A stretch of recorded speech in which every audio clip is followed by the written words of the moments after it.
The evil in the world is manifesting more and more in average, what we would in the past have considered everyday Americans. And I'm starting to grow more and more concerned that maybe they are. Maybe there really are just that many hideous Americans out there who are willing to do and say the craziest things, to play with violence in ways that we haven't seen before. America has changed ever since Charlie Kirk's assassination. I would argue that America started to change long before that, uh, even during the election, even during President Trump's first term, even going back to Obama's terms. But I think we started seeing a real surge following the this most recent election, as well as following inauguration day, when people the crazies really started to come to terms with the idea that, oh my gosh, this is happening, and he's not going to jail, and somebody's got to do something about it. Somebody's got to do something, and that's where the craziness really started coming out. We have seen it more. I would say we've seen it in both directions. We've seen more good coming ever since Charlie Kirk's assassination. People are experiencing an awakening that is unambiguous. I've talked about that multiple times in the show, and I'll talk about it again in the future. I'll actually even end on that note. So even though today's show is it's going to be a whole lot of doom and gloom, evil in the world manifesting, concerns over wars, rumors of wars, and of course the ugliness here at home as well, know that by the end, we do have a positive note coming. I do want to introduce myself. People keep telling me, "Hey, dude, you, you ain't Charlie Kirk. You're not Tucker Carlson. You got to tell us your name." And so, yeah, I am JD Rucker. Thank you for watching or listening to my show today. I've been doing this for so long, and my wonderful audience, those of you who have been with me for years, you're the ones I talk to, and I know that I'm not Charlie Kirk. I'm not Tucker Carlson. I don't have a huge audience, but it's growing, and praise God for that. So yes, JD Rucker, welcome to the JD Rucker Show. I haven't said those words in a long time. I put together a series of videos, and it was challenging to put this together because there's a whole lot of cursing in them. I don't like cursing on my show.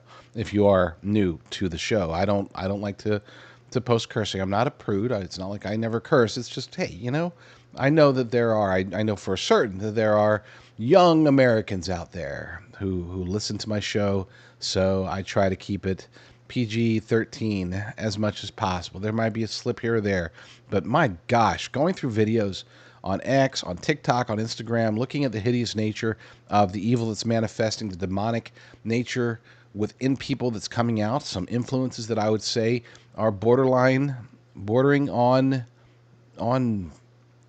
possession. It's true. We see, and I've played examples in the past, recent past, of people that do seem to be demonically possessed. I'm a firm believer that the vast majority of what we consider to be mental illness here in the United States of America, and I'm not talking about the physiological. Somebody gets into an accident and they have brain damage. That type of change is not necessarily demonic. But when we start seeing changes in people, schizophrenia, things like that, that's where I do believe it's more demonic than anything else. And if you read the Bible, especially the New Testament, it's in the Old Testament as well, but in the New Testament, this is what the disciples did. This is what Jesus did. They would heal, and a lot of times what they would heal they would heal not just the physical wounds, but they would heal people of their demonic possession. And if you were to read your Bible and compare it to what we're seeing today, you would see direct parallels. The way that people act today is very, very similar to the way that they were acting in Jesus' time. The difference is that today we send them to the streets, or we give them jobs and in like schools or something like that. It's odd, but yeah, we pander to them. We try to quote unquote treat them, there doesn't seem to ever be an actual cure. Whereas Jesus would go, he would heal them, the demons would leave, and then the people would be normal. That's the difference between today and the past. Now, I'm not going to get into a debate over whether such healing or exorcism or anything like that is doable today. the way that I read the Bible would suggest that it is. But then I also see so many charlatans out there that pretend to be healers, and they're just really trying to get steal your money. So it's a an ugly catch-22. I do believe that we need to pray for these people, pray for our nation, pray constantly.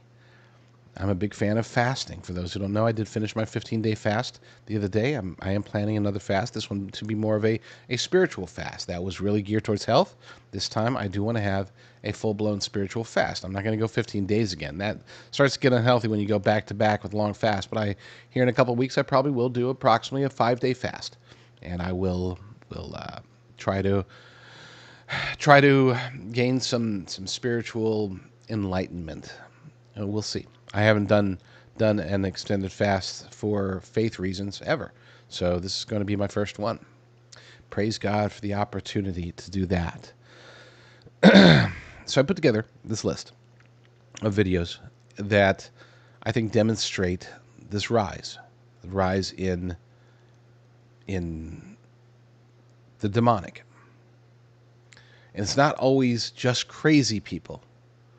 There's, I would say, the demonic influence also manifests in a sociopathic behavior where concepts such as murder are nonchalant. They're just parts of life and death, of course, where anyone who gets in the way of these sociopaths, it's valid for them to want those people dead. And that includes you and me. It really does. And I will argue, and I'll make this argument every day probably for the rest of my show's existence, that it isn't just about get Trump. It isn't just about getting Trump supporters. It's not just about going after conservatives or Republicans or libertarians or anybody who is opposed to the fascists within the Antifa movement or anybody who doesn't believe in Black Lives Matter or anything like that. It's not just about being anti-American. These people, whether they understand it or not, they're pawns in a game that is anti-faith, anti-Christian, anti-Christ. This is the emerging order in the world. The powers and principalities, the New World Order, the globalist elite cabal, whatever you want to call them, whatever your worldview dictates that they represent, this is their ultimate goal. Do they want to take down the United States of America? Absolutely. But that's not the end goal.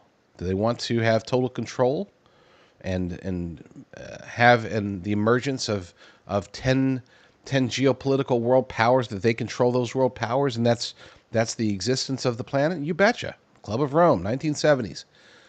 Henry Kissinger, Klaus Schwab. This is what they were cooking up then, and I would argue that this is what has been being cooked up since during or shortly after the Garden of Eden.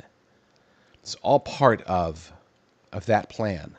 We're seeing it manifesting more rapidly, more widespread today than ever in human history as far as I'm concerned. Now, it could have been different. There could have been times where such forces, based around the historical events at that moment, maybe there were times where it was more rampant. Maybe we're just got more technology, more cameras, more evidence, more TikToks, more whatever. But by golly, it just seems like it's a lot worse today than it was just a year or two ago. And a year or two ago, it seemed like it was a lot worse than it was 5 years prior, and so on and so forth. Take it all the way back, right? So that's what we're going to talk about today. Let's start with this one. Is a demonstration. Like I said, there has been a rise in both the good and the bad, and both the spiritual awakening that we're seeing following the assassination of Charlie Kirk, as well as the demonic emergence that we're seeing across this nation. They are becoming bolder. But it didn't start with Charlie Kirk's assassination. There's been certain events that have taken it. It just keeps going up. There's spikes and spikes and spikes, and there's never any valleys. It never gets any better. It just, once there's a spike, it stays at that level, and then it creeps up, and there's another event, there's another spike. The evil doesn't relent. It takes ground, and it doesn't give any of it back. And the most recent event prior to Charlie Kirk's assassination was the inauguration, the election and inauguration. We'll count that as a single event of Donald Trump. And I'm going to play this first video. This young lady, this was around February, I believe, shortly after the inauguration of President Trump, his second inauguration. She demonstrated what I can only characterize as sociopathic evil manifesting in a call for murder. For the person out there who's planning on doing it, you know, the thing that we all wake up every day hoping we'll see in the news, and we're like, man, no one's done it yet. Keep going. Your plan, it's gonna work. If not, it'll inspire the next person, and we are all rooting for you. You have our support, you have our admiration. We might make a national holiday out of you, and I will definitely put money on your books. And if you're into this sort of thing, I'll write you some letters of the naughty sort, should you find yourself behind bars for it. But we're all rooting for you and hoping that you do it quickly and get away with it. Power to the people.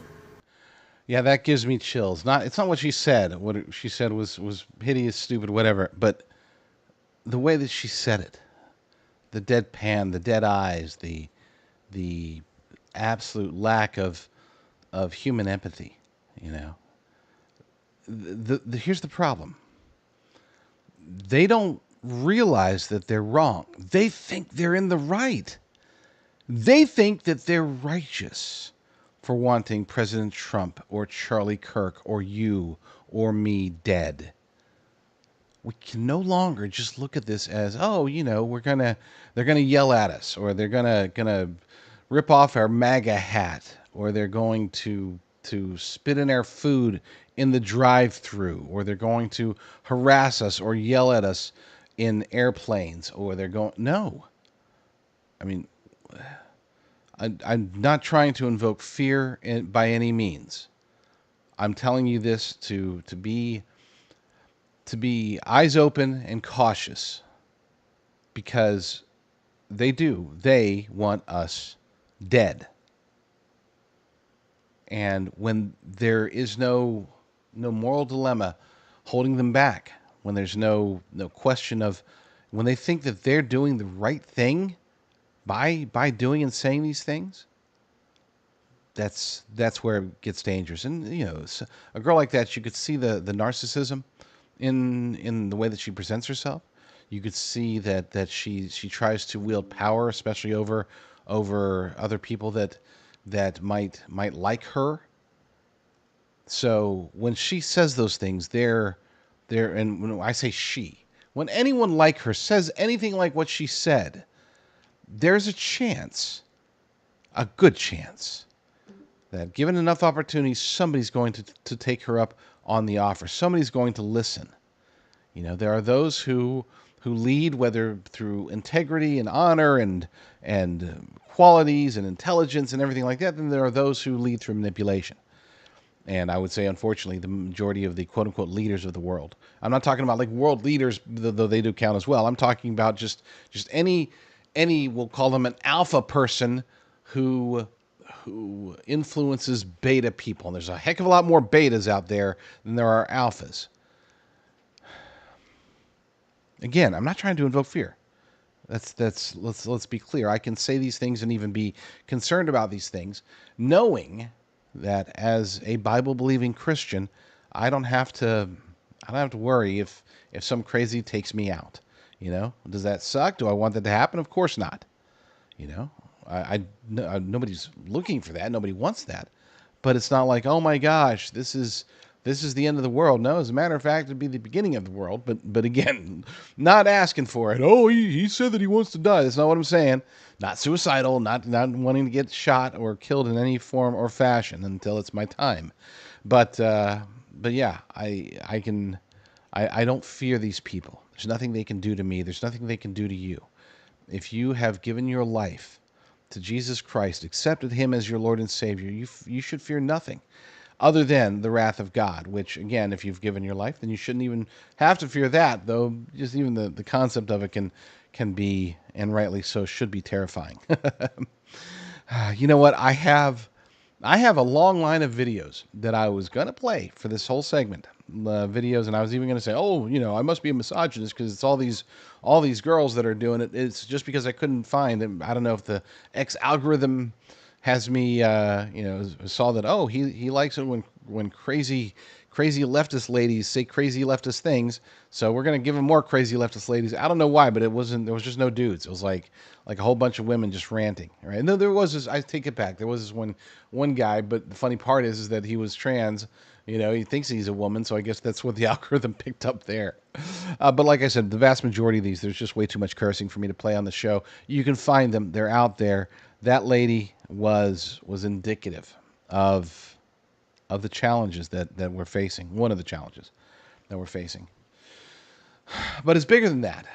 I will play one video for you because this has nothing to do. This is a transition into what's the problem? Why is this evil allowed to persist so readily in a society that's supposedly evolved? We're supposed to be sophisticated, right? We're supposed to be above all of the evil, and yet our authorities in many areas across the country, the authorities are the ones that are not only participating. We know there's a bunch of PERS, a bunch of criminals within the halls of government at every level across the United States, but we also know that they are enablers. We see the idea of taking clear, just lifelong criminals and continuously releasing them on to the streets. People like Irina Zarutska learned the hard way, as has her family learned that criminals are treated with nothing. I mean, you can't even say they're treated lightly. They're not treated at all. They are empowered, emboldened by so many of these jurisdictions. Cities, certain states. I'm out here in California. Yeah, I mean, I can tell you with a certainty that there are a lot of criminals out there that have zero concern that there will ever be repercussions for anything that they ever do, because they know the limits. Gavin Newsom has said, okay, if you want to be a criminal, as long as you don't cross this line, as long as you're down here, nothing we can do. We'll write you a ticket. We'll write you a ticket. You steal something important to somebody, you ruin their lives. Oh well, here's your ticket. Go pay your little fine for destroying somebody's life. That's Gavin Newsom's California, but it's not just here. I would argue that perhaps the throne of evil, the seat of evil here in the United States, can be found in Fairfax County. This is a place that's so backwards. They're constantly in the news. Okay, constantly in the news. Supposed to be one of the most sophisticated counties out there. Super rich, got all kinds of progressive, woke. Oh, they're so above us. These morons, these stupid people, have put together a county that protects nobody, and the most terrifying aspect of it is that the victims, that the leaders of Fairfax County, the victims that are most in danger are the children. Fairfax County, the leadership, and just to be clear, the voters themselves that empower this leadership, they hate children. These are disgusting people. I would argue that anybody who voted for these people, we should classify them as pedophiles because they enable pedophiles. They allow for their schools to be areas where rape is not only covered up, but oftentimes encouraged. Oh, you're a boy. Go to this. Go find. Go hang out in the girls' restroom and have at it, dude. What, you think you're a girl? Okay, cool. I mean, hey, it's all good in Fairfax County. So yeah, there's no logical reason for the voters to vote these people in, to allow these laws to happen, to send their kids to school, to send their kids out there. But just when you think, it's gotten crazy enough in Fairfax County, there's the story of Richard Cox, which is so beyond the pale. I can't believe that this is something that you would imagine in, like, maybe Fairfax in Great Britain or something like that, because my gosh, my goodness, just watch. An update tonight on a person that we've extensively covered, registered sex offender named Richard Cox. He claims to identify as a woman and takes advantage of Virginia laws which allow him to access women's bathrooms and locker rooms. He was arrested after Arlington County police say he's repeatedly exposed himself to women and children. But at a preliminary hearing last week, new details emerged that prosecutors say Cox was intentionally tracking when children would be present in these public facilities, and not only in Arlington County, but in Fairfax County, too. It is clear, given his past conduct, and that he sought children out in a very deliberate, systematic manner for sexual gratification. That he kept on his phone the schedule of the girls' swim team, so he could literally travel where they were and walk into their safe places. Today, our Nick Minock asked Fairfax County leaders whether they would be taking action to investigate this child predator's actions. An Arlington police detective testified she found child pornography on registered sex offender Richard Cox's phone. But that wasn't all. He also had schedules for children's swimming lessons across Fairfax County, a clear indication of motive, according to prosecutors in his Arlington case, on why the sex offender visited area rec centers. This video, obtained by 7 News, shows Richard Cox entering women's locker rooms at Fairfax County's Oakmont, Audrey Moore, and Franconia rec centers. And this video shows Cox walking out of Fairfax County's water park designed for children with disabilities and walking in the direction of Chessie's big backyard playground. Cox, remember, is a Tier 3 sex offender who has twice been convicted of sex crimes against children. But unlike Arlington authorities, Fairfax County law enforcement has never charged Cox with a crime for allegedly exposing himself to women and girls in rec center women's locker rooms. 7 News wanted to know, now that it's been revealed that Cox was tracking when children might be using the women's locker rooms before and after swim lessons in Fairfax County, if Fairfax County Commonwealth's Attorney Steve Descano and the Fairfax County Police Department might investigate or potentially indict Cox. Descano's office didn't respond, but Fairfax County Police told 7 News, quote, "There is no probable cause to support charges in Fairfax County at this time," end quote. The Fairfax County Board of Supervisors oversees FCPD, so I asked Fairfax County Chairman Jeff McKay and the Board of Supervisors if they think the police should investigate and charge Cox. Only Supervisor Pat Harity responded. He said, quote, "Finding children's swim class schedules on Richard Cox's phone is both alarming and frightening.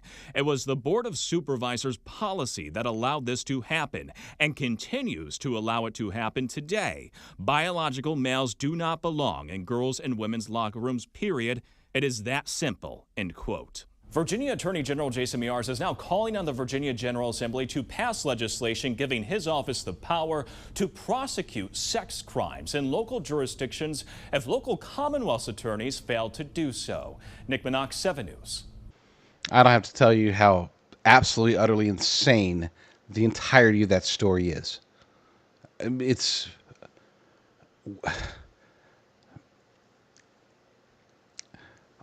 You're feeling it. If that's the first time you've heard the story, you're already feeling it.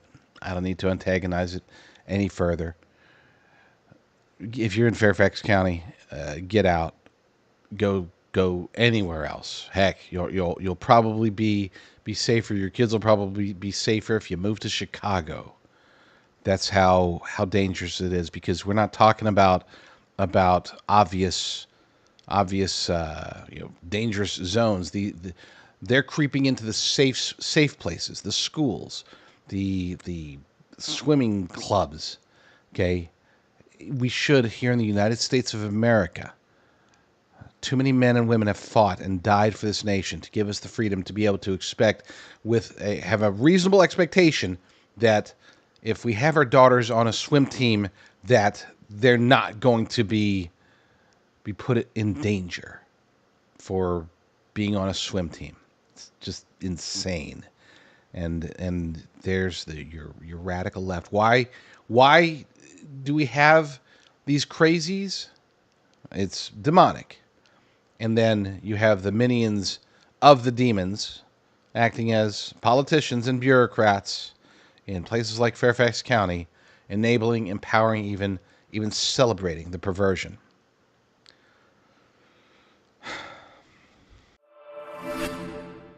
The insurance you need to protect your American dream. That's the tagline for my great friends over at America First Healthcare. You can find out more for yourself. You can reach them by going to patriot.tv/health, patriot.tv/health. Check them out, see what they offer, whether it's for health, for life, for business insurance. They do a fantastic job. But that's just me saying it. I would strongly encourage you to reach out to them through that link, talk to them, and see what they can do for you. Because look, we can say, oh great, it's awesome, they're America First company and blah blah blah blah blah, they have their shared values and all that. That's great, right? It really is. But is it better? I mean, we're not going to be getting worse coverage just because we can. They might give us worse coverage, but by golly, they promote America. That's that's just not going to happen. We are practical people. My audience here at Patriot TV. But with that said, they claim, and I would encourage you to research it, but they claim that they actually have better coverage than what you get through the government-controlled healthcare systems or even many of the private healthcare offerings out there. And more importantly, perhaps for some of you, they offer better rates. With according to their website, with thousands of insurance plans to choose from, it can feel overwhelming to find the right plan at the right price. At America First Healthcare, we take a holistic approach to make sure we find the best coverage for your exact needs. We get you better rates by helping you choose the right type and amount of coverage. Then we shop around for the best results. They can save you up to 20% on the coverage. Who couldn't use? I know we're most of us, the vast majority of us, are paying. I mean, compared to what we used to pay, my goodness, we're paying a lot. 20% right off the top. That would be a huge benefit. So reach out to my good friends over at America First Healthcare. Go to patriot.tv/health. Patriot.tv/health. A lot of times when we see evil, we can look at it and say, oh yeah, that's evil. It's clear, it's blatant, it's obvious. There's no doubt that there's something foul, something strange about it, right? But then there's other times when we see evil and it manifests in ways that don't quite make any sense. I'm not saying that evil needs to be logical, but you'd think that there should be some sort of, I don't know, I can't even describe it. It's confusing how evil can manifest, and sometimes we'll attribute that to mental illness, or we'll say somebody's just playing pranks or hoaxes, or we'll whatever, however you want to, they're just trolling. But then there's these weird stories that keep popping up, and a lot more of them are popping up every day that just make it, you just don't understand it at all. At least I don't. Maybe you do. This one comes to us from ChristianPost.com. Pastor extinguishes fire set by woman who left quote-unquote gift of vulgar threat Bible verse before Charlie Kirk vigil. Okay, that's weird. A pastor in Texas spotted and extinguished a fire set against the outer wall of a church shortly after a woman entered the building and left a gift bag ahead of a vigil for conservative activist Charlie Kirk. Inside the bag, investigators later found vulgar threats and a handwritten Bible verse along with business cards tied to the suspect. What? I mean, whatever. Police in El Paso arrested 35-year-old Marinka Zarina Marquez of Denton and charged her with arson for the September 17th incident outside Beth El Bible Church. Again, this is less than a week after Charlie Kirk's assassination. A quote from local authorities said in a release, they said, when police arrived, the investigation revealed that a woman had gone to the church, placed a large bag against the outside wall of the church, set it on fire, and then fled the scene. Fortunately, the pastor was leaving the church when he spotted the fire and quickly put it out. So, she's burning her business cards, okay? She's burning a Bible verse, a handwritten Bible verse. She's burning what they call vulgar threat towards somebody. We assume either Charlie Kirk or the church or whoever. And then she sets it on fire. That to me, doesn't sound like mental illness. I know a lot of people say that's mental illness, clearly. But I think oftentimes we attribute mental illness to anything that we can't explain logically, when to me it seems that there's more of a demonic influence. Was this some sort of odd ritual? Witchcraft, voodoo, whatever. So many evil ways that people go about doing things. The witches that had cast whatever, some curse on Charlie Kirk days before his assassination, stuff like that. This is everywhere, folks. It's happening a lot more than we ever get to see in the news, because if they can find it this easily, and for every demonic action that we see that is, somebody gets caught, there's maybe 10 that don't get caught, 20, 100, 1,000, I don't know. But this is weird. Investigators say the bag's contents included a paper plate with hateful language inscribed. Marquez is held at the El Paso County Detention Center, $50,000 bond, because she's in Texas and not in a place where they'll just let her go and give her a free gift card for Starbucks or something. In a statement following the arrest, Bethel Bible Church officials said that they were disheartened by the incident. We believe in letting the local authorities do what they are called to do. As a church, we choose to forgive. We give thanks to our Lord and Savior, Jesus Christ, for his protection of our facilities and our lives. And who knows? I mean, who knows if it sounds, she put a bag against the church and lit it on fire. Is that really going to burn down the church? You don't know. We've seen crazier things happen, especially in today's world. So I would argue, that seems to be something that I would love to be able to attribute to the Holy Spirit guiding this particular pastor to save his church. And that may be dramatic, but it may be spot on. We will never know. Fire was set near the church's exterior wall. It was one day before a scheduled vigil for Charlie Kirk, who was assassinated, of course. The message depicted hateful language towards Kirk. Okay, so we got that clarified. Volunteers reported that Marquez rang the doorbell during a prayer meeting and stated she wanted to deliver a package for the Kirk vigil. A volunteer led her to the sanctuary near the front stage, where Marquez left a blue gift bag with the floral arrangements.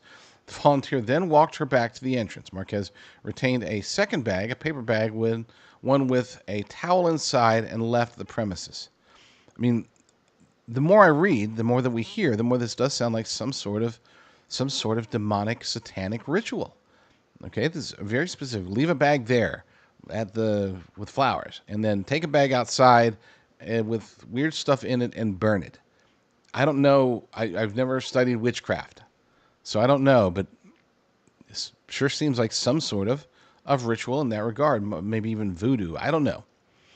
Maybe we should. Maybe that's something I need to learn more about, because I'm a big fan of trying to understand the adversary. Roughly 30 minutes later, as the pastor was leaving the building, he spotted a fire burning near the wall and quickly extinguished it, and goes on. I don't even want to get into any more of the weirdness. We can dismiss it. It's a small story. It's not a big deal. Or is it? Are these types of events happening everywhere? Is there any real power? The Bible talks about, you can't do those things. And I would argue that if the Bible says not to cast spells, not to invoke the dead, and all these supernatural things that we attribute to powers or wizards or witchcraft or magic or whatever, if the Bible says don't do it, I'm sure it's not saying that so that you don't look dumb when you're doing it. It's saying it because there can be some real power to this stuff. We don't know. Maybe you do. Maybe you know for sure one way or the other. But I am uninformed. Okay, I've seen strange things, heard of strange things, but I don't think I've seen anything, at least in my limited research, I haven't seen anything where definitively that spell cast worked, But can we even actually really know? Faith isn't just a matter of believing in heaven. Faith is also, you have to believe in hell. That does change the calculus for a lot of people. I would argue that we can fear hell, and that's something that we should do. But what we really must fear as people, we must fear the only thing that we should ever fear, really, in my humble opinion, which is the wrath of God. For everything else, we are empowered with Jesus Christ. We are empowered with our salvation, with our souls. They can kill us, they can do anything to us, but they cannot take the most important thing away. And through Jesus, through our faith, through everything that we're taught in the Bible, we can defend ourselves from these evils. We just have to stay diligent and not just simply dismiss or pass over stories like this that may have a lot more significance than we realize. NFL chooses clearly demonic singer to be their halftime entertainment at the Super Bowl. And that's the real story. The reason I want to make sure that you're aware of that is because a lot of outlets, especially even conservative outlets, are focused on the ideology of what's the dude's name? Puerto Rican rapper Bad Bunny. And I think for whatever reason they're calling it Bad Booney. Maybe that's how he pronounces his name. I haven't watched a bunch. The stuff that I have watched is pure satanic, pure demonic. So much so, I'm not a prude. I don't care about showing some bad things on this channel. But I'm not going to show what this guy puts out there for his videos, for his performances. It's straight out like this is, Satan has taken over the show and is pushing people in horrible directions. But the reason that I want to make sure that is the lead is because, again, many in conservative media right now are pushing a different story. And look, it's important, but that story is secondary. What they're saying is primary, but again, I think it's not nearly as important, and this comes to us from Western Journal. Woke NFL's choice for Super Bowl halftime singer is boycotting U.S. on account of ICE. Oh my gosh. I'm not trying to downplay it. It's not that it's not a big deal at all, but again, bearing the lead on this one. But according to the article, the NFL beclowned itself again by announcing that anti-American Puerto Rican rapper Bad Bunny will headline the upcoming Super Bowl halftime show.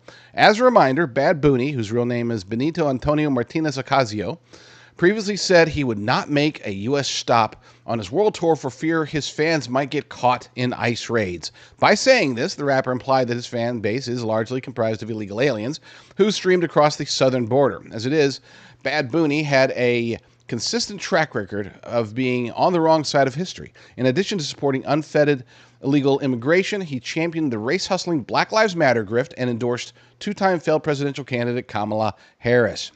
In a September 10th interview, the rapper sanctimoniously declared his tour would boycott the U.S. Because he was terrified that ICE could be outside of his concert. And there is, let me close this out. If you're looking on the screen, as it's closing, you're looking on the screen. There he is in what appears to be a dress. I don't know if that's a wedding dress, and it's got like a tuxedo top. Just a weird dude. Weird dude. He also, back in June, trashed ICE as sons of bees because, that's the cool thing, I guess, is to rip on those who are trying to protect us. After making his virtue signaling vow to boycott the U.S. just weeks ago, Bad Bunny is now singing a different tune, saying he's excited to perform at the Super Bowl in California. Now, I'm going to backtrack on what I said earlier. I do think that you need to see something. And there was one video that the visuals on it, I encourage, especially if there's any kids out there watching, any impressionable minds, don't watch this. Just close your eyes. It's not nudity. There's no overt violence, but it's clearly, it's bad. So warning issued.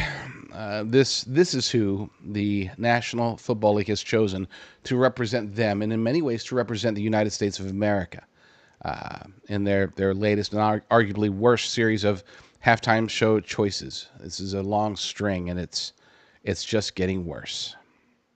Fans are reporting that they felt a demonic presence when attending Bad Bunny's recent concert. Fans even started to make it into a meme by taking videos saying that the concert just feels demonic. But it became extremely dark when this song Botanico came on, where there were masked demons dancing all over him and the concert turned all red. Even the music video to this song is extremely dark. It's this monster looking thing that creeps up into this woman's room, and it actually ends up becoming Bad Bunny himself. Those who attended this concert are even advising people, if you're gonna go see Bad Bunny's concert, then schedule your bathroom breaks whenever this song comes on. And at one point, those demons that were around him, you can't really see because the concert gets really dark, but they start grabbing and pulling on him like he's being sacrificed or something. If you've seen my old videos, you know that this is no surprise because he's been showing this symbolism for quite some time now, and it was only a matter of time until this started happening in real life in concerts. You're looking at the man who had the second most streams in the world on Spotify in 2023. Like I said, I don't like posting imagery like that, what was on the screen. It's very unfortunate that it needs to be done, but we have to know our enemy. We have to understand the nature of our adversary. And this is who they're promoting. This is who they're pushing. This is the counter that we've talked about on the show ever since Charlie Kirk was assassinated. We have seen this revival.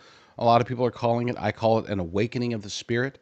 It really is spreading across the nation, and hopefully as big, if not bigger, than what we're seeing. I'm prayerful that it is actually much bigger than what we're seeing, and praise God if it is, and praise God if it isn't, because His plan is and always will be the right plan. We are seeing on the other side the same thing happening. There is a demonic awakening. And there has been for a while, but this one has accelerated greatly. Again, really ever since Charlie Kirk's assassination. I've said that the demons are coming out of the shadows. The demons are coming out of the abyss, making themselves more known. And while Bad Bunny is not new, this massive exposure that he's about to get, despite already having, obviously, number 2 in 2023, now he's going to be getting even more exposure on the biggest stage in the world. The biggest single, most watched musical event every year is always the Super Bowl halftime show, and he's getting it. That guy is getting it. Oh, he's anti-ICE. Oh, he's anti-American. Okay, yeah, you're kind of missing the far bigger deal here, which is he is pro-Satan. He is anti-faith. It's not just about being anti-American. He is against our existence as Bible-believing Christians, and we need to really understand our adversary. It's always a good idea to wear the full armor of God. Well, make sure to tighten it up a little bit tighter than usual going forward, because this is the adversary.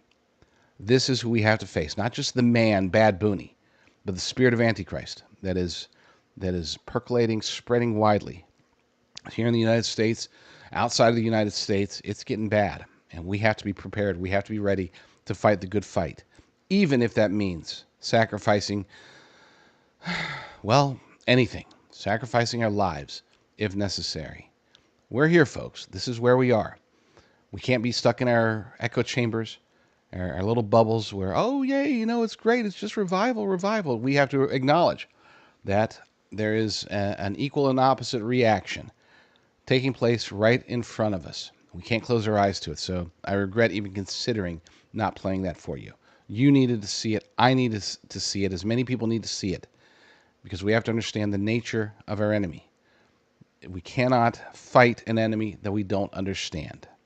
We have to know what's driving them, and the destruction of everything good, everything that we believe in. That is their goal, and they're coming for us. They're coming for us hard. I'm very hopeful that I've made it crystal clear over the months, over the years, that I am not a fan of pharmaceuticals. With that said, I do understand, I appreciate there are times when we need access to certain drugs. Maybe you have a chronic ailment and you haven't been able to find a natural solution to treat or even cure your ailment. What about antibiotics? Am I against antibiotics? No. Praise God, I haven't had to use any for a very long time. We were trying to figure it out. We were able to trace it back. I think it's 2011, the last time I had to take an antibiotic of any sort. So yeah, awesome. Praise God for that. There are those that like to use antibacterial. No, sorry. What are they called? Antiparasitics, right? Like ivermectin. And look, I got no problem with that. I actually would encourage those who want to take ivermectin for various reasons, do so. I'm more against Big Pharma's control over American lifestyles. That's what I'm really fully against. I'm not saying don't ever take medicines. Every single one of them is bad, right? I don't take many, but then again, I do have members of my family who do take them, who take them on a daily basis. But what happens if you can't get the meds that you need? What happens if the supply chain breaks down, if there's war in Taiwan and we get involved and China cuts off our pharmaceutical ingredients? There are a lot of things that could happen. And that's why I am very, very blessed to be partnered with my good friends over at Jace Medical. You can go to patriot.tv/meds, patriot.tv/meds, and you can stock up on all kinds of pharmaceuticals. That way you're not beholden to big pharma, big government. How close are we to getting dragged into a war with Russia? Unfortunately, it seems as if we're getting closer and closer every day as NATO continues to advance their plans, and I would argue that this has been part of the plan the entire time, even before Russia invaded Ukraine. I can make a clear argument that they have been pushing for not only the invasion of Ukraine, but also everything that has transpired. It hasn't gone as planned. I think that they were really hoping to just crush Russia economically through getting Biden to participate in kicking them out of SWIFT, which didn't really hurt very much. At least didn't hurt them. It has hurt us. It has hurt our place in the world economy. And who knows? One could maybe argue that the U.S. got suckered into participating in order to take us down, not Russia, or maybe they're just trying to take everybody down. Who knows what the globalist elite cabal has planned? NATO has become one of their primary weapons.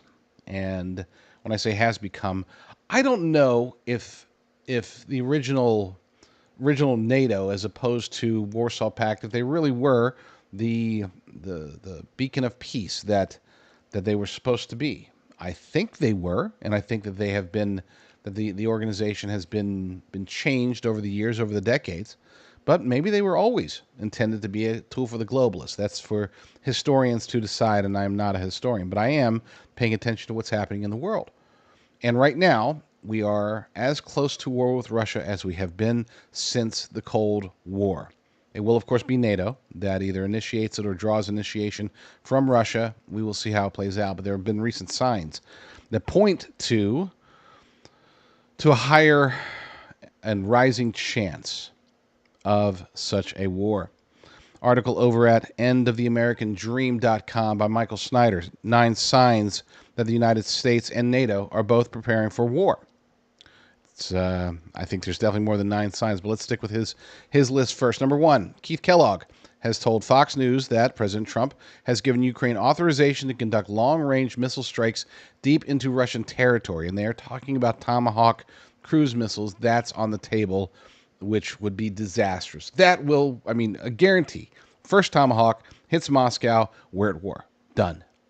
Then we are at war, and I would imagine that would possibly include attacks on the mainland United States itself, not just in hitting our NATO allies in Europe, but also going after us, because that's a big deal. I cannot believe that Tomahawks really are on the table to be fired, even with permission, right? Even if it's just, okay, here they are, but you can't fire them without us giving you the codes, and you have to have a valid reason.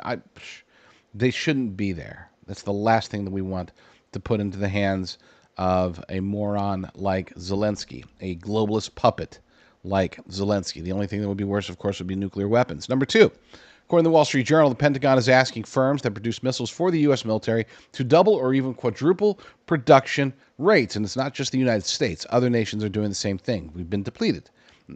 We've been depleted quite a bit. European nations are practically defenseless right now because they've sunk everything into keeping the hope alive that Ukraine can win. And of course, the only way that they could possibly win is if NATO does the fighting for them. Ukraine cannot win this war. They've never been capable of winning this war, no matter how much aid you send them. Russia's military, aged as it is, depleted as it is still formidable and greatly outperforms what Ukraine has capable. Maybe that's why they're talking about sending Tomahawks. They're trying to shift the balance of power there. That would shift it way too far towards war. According to the article, and this article is from the Wall Street Journal, the Pentagon, alarmed at the low weapons stockpiles the U.S. would have on hand for a potential future conflict with China, is urging its missile suppliers to double or even quadruple production rates on a breakneck schedule. The push to speed production of the critical weapons in the highest demand has played out through a series of high-level meetings between Pentagon leaders and senior representatives from several U.S. missile makers, according to people familiar with the matter. Deputy Defense Secretary Steve Feinberg is taking an unusual hands-on role in the effort, called the Munitions Acceleration Council, and calls some company executives weekly to discuss it. Some of the people have said. Now, again, we say China, or we say Russia, but China is in play. And while you can debate whether the next, or the first, the big instigator of the next big war, whether that's going to be NATO against Russia or China against Taiwan, it's, some say it's 50-50. I'm more 70-30. I think that Ukraine really is the hotter spot right now, and that China, as desperate as they are, they still have to face economic realities with the United States, and I don't believe that they are as eager to invade Taiwan as a lot of people are saying. And I've even said, look, the reports are coming in that's going to happen. I just don't. It would take a whole lot of illogic in order for China to pick now. Are we talking maybe in a year or two? Okay, and is preparation enough for us to address it? You betcha. I mean, I'm not suggesting by any means that we should slow down. I think that this is an important and unfortunately a necessary step. So I'm not opposing this. What I'm saying is, why do we have to? Why can't we just defend ourselves, defend our borders, defend our direct interests, not the interests of every other country that is allegedly our ally? But I'm not bitter. Number 3. It has been confirmed that the U.S. strongly considered sending long-range Tomahawk cruise missiles to Ukraine. Again, idiotic. Okay, dare I say retarded. That is a horrible idea. And again, hopefully if you've watched my show before, you know that I'm a Trump supporter through and through. But if he or anyone in the administration does something that I believe is wrong, I'm not going to back it. I'm not going to, oh, well, I guess we'll, if Trump says Tomahawks, if J.D. Vance says Tomahawks, then I guess that's the way to go. No, I think they're wrong to promote or to even consider the possibility of sending extraordinarily dangerous and expensive, extremely expensive Tomahawk missiles to anywhere, let alone Ukraine. Number 4, Denmark is suddenly calling up hundreds of reservists. Now, this, of all the signs out there, this is one of the ones that really catches my attention, because Denmark itself, it's not like, the Denmark military is is anything. Like we don't talk about the Denmark and their military, but it's happening. It seems to be happening. The Danish troops are coming on board. According to the article, in Denmark, reservists were urgently called up for service on Sunday. This Sunday, as in 2 or 3 days ago. This decision was made due to drones in Danish airspace. Drones. A big deal. I don't want to downplay that, but what are you going to use troops against drones for? Or is this intelligence, with drones being assigned, intelligence that says, hey, you might get invaded soon? According to the sources cited by the news agency, several hundred reservists were called up for service. The summons explicitly states that the decision was made due to incidents involving unidentified drones. Soldiers were instructed to report as quickly as possible. The outlet's interlocutors added that the call-up of reservists was carried out to prepare for their possible deployment within Denmark. Troops against drones doesn't make any sense. There's lots of ways that you can defend against drones. They're not scared of the drone. They're scared of what do the drones signify. Are the drones being used as to map out to get proper surveillance across Denmark in preparation for an invasion? That is the question. And I think at least we know what they think the answer to that question is. Otherwise, they wouldn't be calling up troops. Number 5, NATO forces in the Baltic Sea are in a state of enhanced vigilance. A spokesman A spokesperson for NATO said it has enhanced vigilance in the Baltic Sea following the intrusion. The reinforced measures include multiple intelligence, surveillance, and reconnaissance platforms and at least one air defense frigate in the region to the west of Russia, Alliance spokesperson Martin O'Donnell said. The Baltic Sea is it's arguably the most important area to control around Europe. Body of water to control around Europe. You can point to, obviously, Mediterranean Sea. There's plenty of water that they need to control. But when it comes to the Baltic Sea, we're talking about the ability for attacks from Russia, attacks against Russia.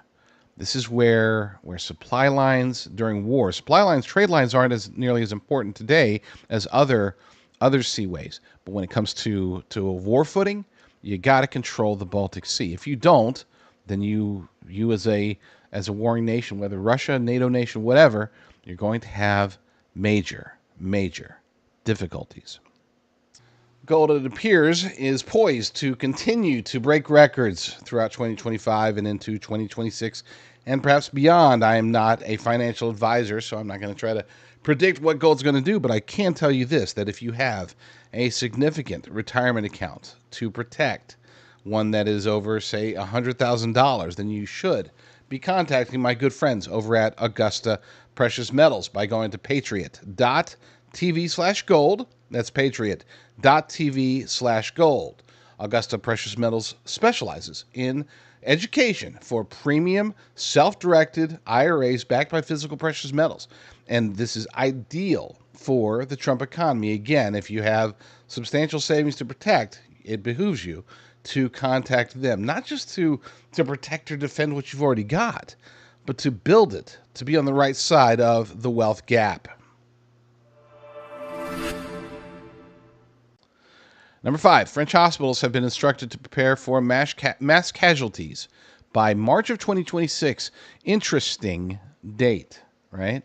I mean, why that sort of specific rush? Preparing for mass casualties is, generally speaking, that's what you do. Okay, hurricane's coming. Prepare for mass tragedy or mass casualties. This preparing for March 2026, why? I want to know, and I don't have the answer to that, unfortunately. Number 7, Germany is preparing to treat up to 1,000 wounded troops per day. Again, that is a war footing statement. There's no other way to put it. You're not going to have 1,000 troops a day or 100 troops a day or 10 troops a day dying during training exercises. If you're preparing for 1,000 troops a day or more, you're preparing for war. Number 8, on Tuesday, President Trump, Secretary of War, and every general and admiral in our nation will be gathered. So that's today. Today, they're gathering, and I've done a show about that. I've done an entire segment about it, going through my theories. I still hold as the most prevalent theory that they do expect Russia and NATO to go to war, whether it's one side or the other, doesn't matter. Whoever starts the war, they're both starting the war to some extent, and we're going to get dragged into it. I think this is what this meeting is about. It's not about, trying to kill DEI in the military. You don't bring in 800 generals and admirals to give them a pep talk, as a lot of people are saying. And yes, there is, I would say, number 2 on the list is China. China, the potential there, that's viable, especially if they do anticipate something in the next 2 years. It would make sense for us to be shifting our well, I shouldn't say it would make sense, because it doesn't make sense even in that scenario. No offense, Taiwan. But it does make sense if you're, from a military perspective, if you are planning to have military operations or even war against China or Russia, or the most likely scenario, regardless if it's Europe or Southeast Asia, a combination of the two. They are not going to take on NATO or the United States alone. And they will, whatever agreements they have on the back end, those agreements will be applied. They aren't planning on taking on anybody alone. Now, China is ready to take on Taiwan alone, and obviously Russia is taking on Ukraine alone. But if it comes to the big boys stepping in, the big boys being either NATO or the United States, or obviously a combination of the two, that's where they want unity. Throw North Korea into that mix, and probably some Middle Eastern countries. I mean, I don't know how Iran can help, and perhaps they could. I don't know how Turkey, which is a NATO member, by the way, I don't know how Turkey plays into this, but I could see that relationship changing very quickly because they love Erdogan loves Russia. So we'll see. We'll see. Lots of moving parts there. But the second most likely option, of course, with this meeting is that it's the aliens, man. They're preparing for alien invasion. Okay, that was a joke. Bad joke, but still a joke. Number 9, a fleet of U.S. tankers just made the long journey across the Atlantic Ocean. This, according to Daily Mail. Flight trackers spotted a fleet of U.S. air tankers crossing the Atlantic just as Donald Trump prepares to meet with generals and admirals on Tuesday. Around a dozen KC-135RT Strato tankers were making the journey on Sunday night, with several en route to RAF Mildenhall, a major Air Force base in England. Open source intelligence accounts reported on X. The presence of air tankers can indicate that the U.S. or NATO is addressing an urgent military requirement for fighter jet refueling capacity. Now, that's one you can read into that multiple ways, and that really doesn't tell us a whole lot about whether it's offensive or defensive planning. But it does tell us this is one of the reasons why I still believe that it is Eastern Europe that is going to be the main hot point, not Southeast Asia. With that said, why not both, right? I mean, I said that it doesn't make sense for China to invade Taiwan at this point with their economy in the state that it is, ahead of winter.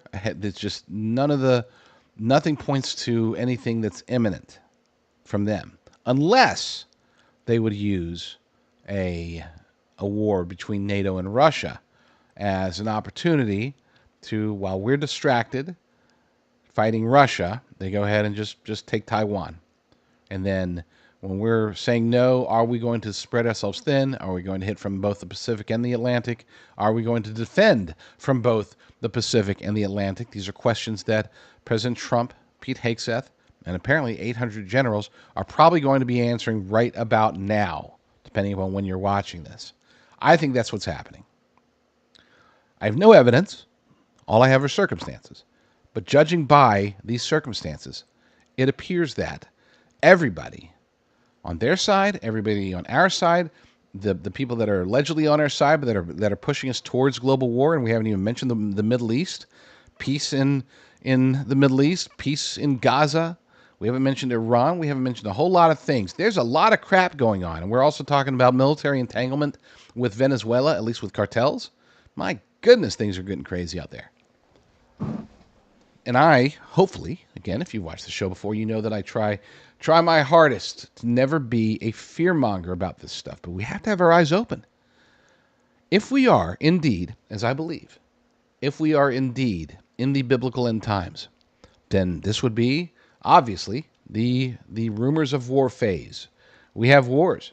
We're also experiencing rumors of wars. Now, people will argue, well, technically, there's always wars, and there's always rumors of wars at every given moment in human history, but in particular since the 20th century. True, very true. There's never been a moment in over 100 years where we haven't been, well, not just we as in the United States, but where there has been a world at peace and nobody's talking about war. So yeah, technically, there's always wars and rumors of wars. But by golly, it definitely seems like it's a lot more today. Experience times of war. I lived through the Cold War. I've lived and seen, the Gulf Wars. I've seen everything that's happened in the Middle East. I've seen other conflicts that we've been engaged in. I've heard of potential conflicts that we've been looking at. And never in my lifetime have we been this close. I think I mentioned earlier that we haven't been this close to conflict with Russia since the Cold War. I would argue we're closer to conflict with Russia than we were, at least during the latter half of the Cold War. At that point, it was more just empty threats, right? Mutually assured destruction was already in play, and it's like, okay, well, we're going to rattle our swords and we're going to threaten this, but I don't think anybody was like, oh my gosh, we're one minor world event away from bombing the crap out of each other. I didn't feel that way. I don't think I knew anybody that felt that way during the final day or final years of the Cold War. Today, I do feel that way. And it's because the powers and principalities, the globalist elite cabal, the string pullers, the New World Order, whatever you want to call them, the people that are behind the scenes, demonically influenced or not, these are the people that are pushing for this. You can have your theories about who those people are. I have my theories, but at the end of the day, it doesn't matter. We're not going to be worried about who pushed us in this direction once the bombs are flying. When the missiles are in the air, we're not going to be, well, was it Soros? Was it was it Klaus Schwab? Who was it? Who's the bad guy? No, we'll be like, where's the bomb shelter? Where's my emergency food? Where's my ammunition? Lots of ammunition. And most importantly, where's my Bible? In October of 2023, I posted an article that at the time seemed like an extremely bold prediction. Right around that time, we'd seen gold prices flirting with $2,000 an ounce.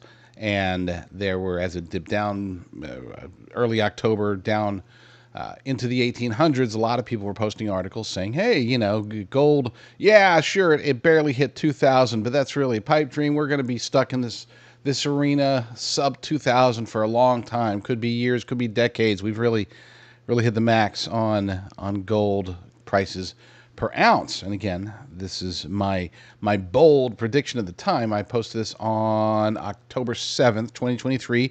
Gold will hit $2,000. Then it will hit $3,000 by 2026. Now, again, at the time, it's like, wow, that's crazy. Crazy talk. And of course, if you're paying any attention to gold prices, you'll know that it shot right past $3,000 per ounce less than 2 months after President Trump's inauguration day, his second inauguration day. And so, yeah, technically I was right, but it was I was underwhelming with my prediction by about a year.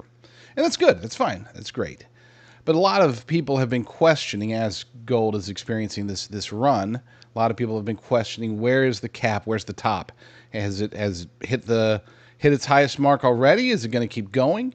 And I'd like to highlight a few things. But first and foremost, I want to highlight that I'm calling this the Trump gold rush, because that's really what it is.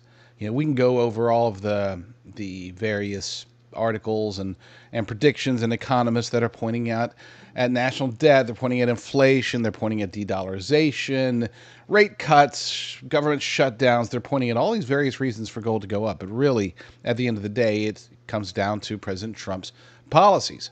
Now, he's not out there with the intention of raising gold prices. That's not what he's trying to do. He's trying to fix the economy, an economy that was horribly broken, that he inherited from 4 years under the Biden-Harris regime. And to fix that, he's doing certain things that make sense for him. And for those of us who own gold, it just happens to be very beneficial for us as well. For example, his push for reducing for weakening the dollar. I think a lot of times people will think, President Trump, he wants a strong dollar because, we think Trump's strong. Actually, a weakened U.S. dollar is very beneficial for President Trump's plans, in particular with tariffs. That's why the dollar has dropped. It continues to drop. It's down nearly 10% since President Trump took office. And that is by design. That's not this is what he wants. He also has been pushing for lower interest rates. And we recently had our first interest rate cut in a very long time.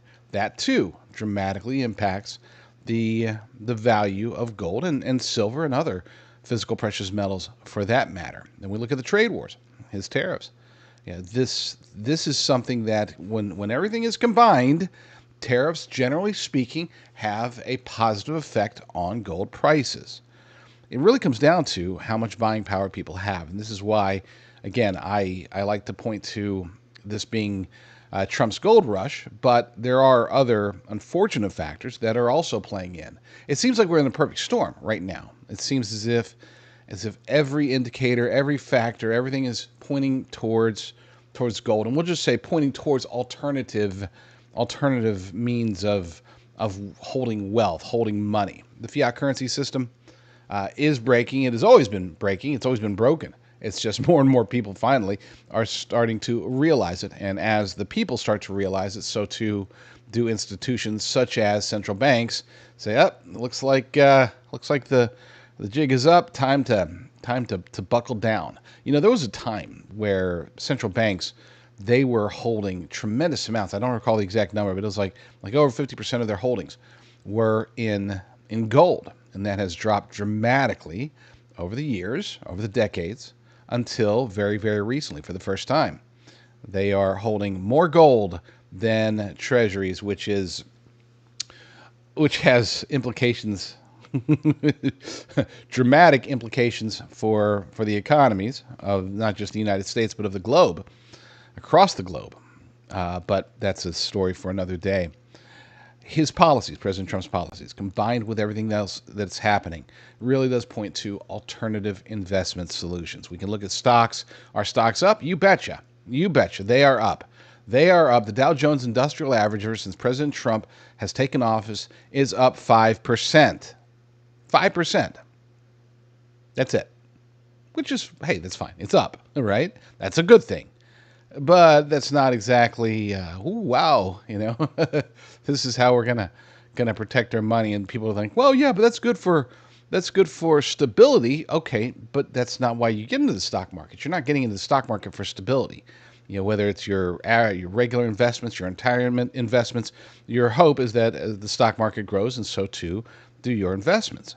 Now, an alternative asset that President Trump has been very bullish on is Bitcoin. Bitcoin is, you know, that's the new, forgive the pun, but the new golden child in the Trump administration, something very different from his first administration. He loves Bitcoin, and he's got teams out there that are looking into Bitcoin, looking into a Bitcoin reserve, looking into all the various things of Bitcoin and cryptocurrency in general. To be fair, this is what they believe is the future of, or a portion of the future of the economy. And ever since Inauguration Day, Bitcoin has gone up. It has gone up just short of 10%. It had higher points. At one point, it was up like 14% or 15%, something like that. But it's dipped down. It's sort of stabilized. Who would have known that Bitcoin would be one of the most stable investments that anybody could have? Whenever we think about stability with our investments, generally speaking, most people look towards treasuries. Obviously, they look towards real estate. Perhaps there's a lot of upside, but as we're learning, there's also a lot of downside there. But physical gold and silver are generally considered to be they're hedges. It's like that's where you park your money if you want it to be safe and protected. Except things have changed under this Trump economy, and for the foreseeable future, at least according to most economists, for the foreseeable future, gold is not just a safe haven. It's rising. Since Inauguration Day, gold prices have gone up nearly 40%. Stop and think about that, if you will. Gone up nearly 40%. Just even looking at the time when I had posted that article back on October 7th of 2023, we're saying less than 2 years and gold prices have doubled in less than 2 years. So don't tell me that's just a safe haven. That's a growth thing, okay? Now, to be clear, I got to be very transparent. I am not an economist by any means. I read a crap ton of financial articles. That's the extent of my knowledge of the economy. It's just what I read on a day-to-day basis, which happens to be a lot, and I would argue that I do know a thing or two or 10 about finances, about the economy, but I'm not an economist. I've never gone to Harvard. Praise God for that. I'm also not a financial advisor, so please don't listen to me and saying, "Oh, he is advising us to go buy gold." That's not what I'm doing here. Okay, I'm just talking about the trends. You know, just going based upon what I'm seeing out there in the world and what I think you all should be seeing as well. If anything, I'm looking at this more of a futuristic, like a prepper thing, more so than financial advice. You know, I look at gold as like, hey, I can hold it. You know, I can hold silver. I can take that and I can stick it into my cabin, my bunker, whatever, and at least I'll have something that has held value. Oh, well, since the dawn of humanity. It's in the book of Genesis. It's in the book of Revelation. It's in every book in between.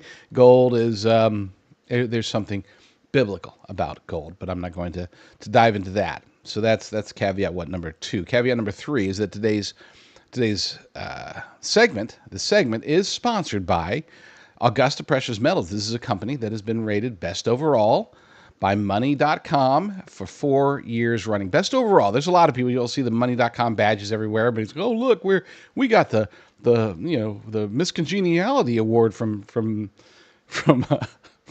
Money.com. Augusta is best overall, and they're both best overall for a reason. And you can reach out to them. They're my good friends. You can reach out to them by going to patriot.tv. But with all that said, even if I was an economist, even if I was a financial advisor, even if I did not have a gold partner to work with, nothing about what I'm saying to you would change. Okay? This is legitimate.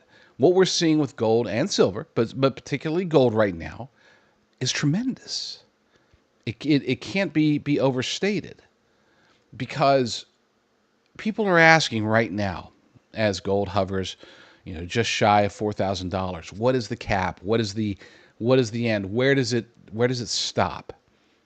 And as a non-economist, I believe that it doesn't stop. That because it is such a finite resource, a finite asset, if you took every bit of gold that was ever mined in human history and you formed it into a cube, that cube would be 22 meters wide. And of course, since it's a cube, tall and long as well.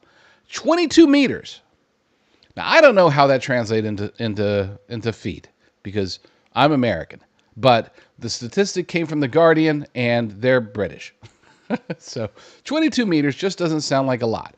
That, to me, I guess, to equate it into American terms, that's probably 2.5 first downs, right? That's the best I can do there. Again, I'm not an economist, nor am I a measurement expert, but I do know that that's not a ton of gold, and it's finite. And the gold reserves are increasing through mining, the gold supply is increasing by about 1.7% a year.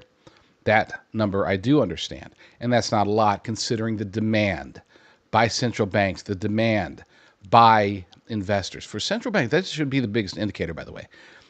If they had any inkling that gold was going to stabilize, or that it was going to drop, that it was going to do anything other than go down, there's no way they would be pumping so much money into buying the shiny yellow stuff. That's what they're doing, and that should be hinted. Especially China, by the way, they are amongst the biggest buyers of gold right now. So, if I think that there really is no cap on it, that doesn't tell you much. It's like, okay, so it's going to go to infinity. Great. That doesn't do anything for us, Rucker.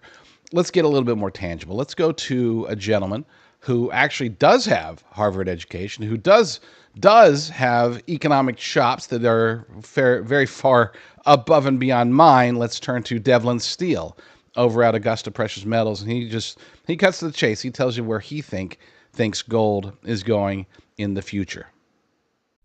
Gold to $10,000. Some say that's outrageous. Others say it's inevitable. But let me ask you, is gold already too high? Did you miss the opportunity? Or is this the beginning of a process that's still unfolding? When I see the Fed cutting rates when inflation is still running hot, central banks shifting from U.S. Treasuries into gold, and trust in the U.S. dollar eroding worldwide, I see a path ahead, and that path leads to $10,000 gold. On September 17th, the Federal Reserve cut interest rates by 1/4 point for the first time this year, even though inflation remains above target. And they signaled more cuts are likely before the year is out. Lowering interest rates decreases the dollar's value in a year that the dollar has already lost more value than it has since 1971, 10.8% in the first 6 months. For retirees, the shift happens immediately. Savings accounts and CDs are already paying you less. Meanwhile, inflation is still eating away at every dollar you spend, so you earn less and spend more. Is that the retirement you planned?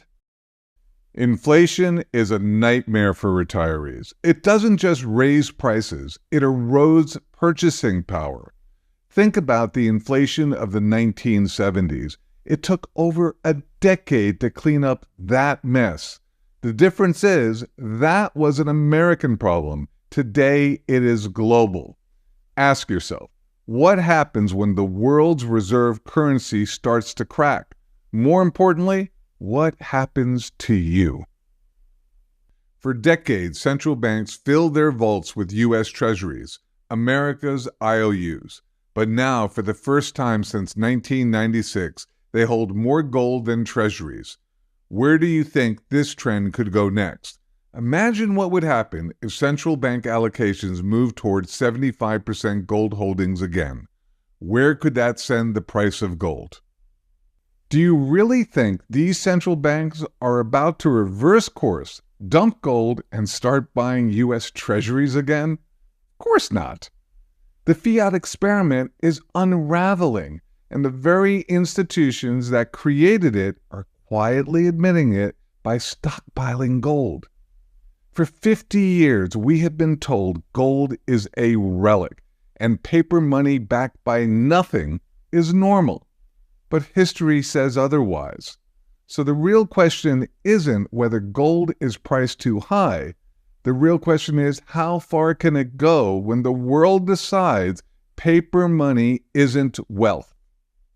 Central banks have been net purchasers of gold for 15 consecutive years, buying over 1,000 tons of gold per year for the past 3 years. And this isn't just China, Russia, India, the Middle East, or even U.S. allies who are accumulating gold. A recent World Gold Council survey revealed that 95% of respondents believe global central bank gold reserves will increase over the next 12 months. You might hear some people say that rate cuts are good for stocks. Sure, stocks can bounce. But let's stop and think about it.